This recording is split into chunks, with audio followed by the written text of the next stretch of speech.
საქართველოს პარლამენტი გრანტების შესახებ კანონში ცვლილებას დაჩქარებული წესით განიხილავს. რას ითვალისწინებს გრანტების შესახებ კანონში მომზადებული კიდევ ერთი ცვლილება.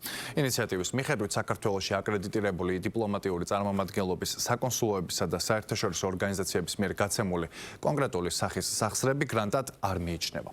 პარლამენტის იურიდიულ საკითხთა კომიტეტის თავმჯდომარე განმარტავს, რომ რეალურად დიპლომატიურ საქმიანობაში არაფერი იცვლება, მაგრამ იმისთვის, რომ ბუნდოვანება არ არსებობდეს, კანონმდებლობის დონეზე დაზუსტება კეთდება. არჩილ გორდულაძის ცნობით, თუ დიპლომატიურ წარმომადგენლობას თანხას თავისი ქვეყანა ჩაურიცხავს, ეს გრანტად არ ჩაითვლება და ასეთი თანხა საელჩოს საქმიანობისთვის უნდა იყოს გამოყენებული. თუმცა, თუ საელჩო ამ თანხებს გასცემს რომელიმე ფიზიკურ პირზე ან იურიდიულ პირზე საქართველოში პოლიტიკის ჩამოყალიბების მიზნით, ეს გრანტად ჩაითვლება და მთავრობასთან შეთანხმებას საჭიროებს.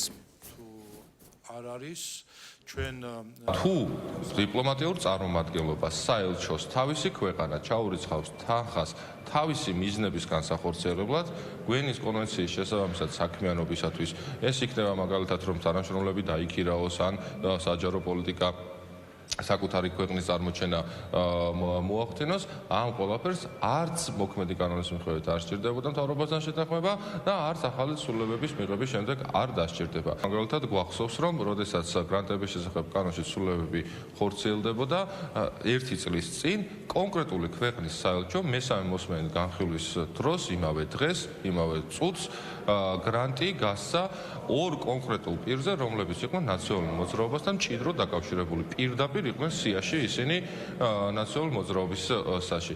თუ ასეთი ქმედება იქნება განხორციელებული, ანუ საელჩო გასცემს რომელიმე ფიზიკურ პირზე ან იურიდიულ პირზე თანხას, რომელიც მიმართული იქნება ჩვენს ქვეყანაში პოლიტიკის ჩამოყალიბებისკენ, განხორციელებისკენ, საზოგადოებას ზეგავლენის მოსახდენად, ეს ჩაითვლება გრანტად და ეს საჭიროებს საქართველოს მთავრობასთან შეთანხმებას. მაგ არის მნიშვნელოვანი ის, რომ ვენის კონვენციის შესაბამისად დიპლომატიურ წარმომადგენლობებს ჰქონდეთ შესაძლებლობა ის, რაც არის მათი მოვალეობა და ის, რაზეც არის გაცემული ზოგადად ხელისუფლების ნებართვა, როდესაც ხდება სიგელების გადაცემა, მათ ეს საქმიანობა აწარმოონ შეუზღუდავად.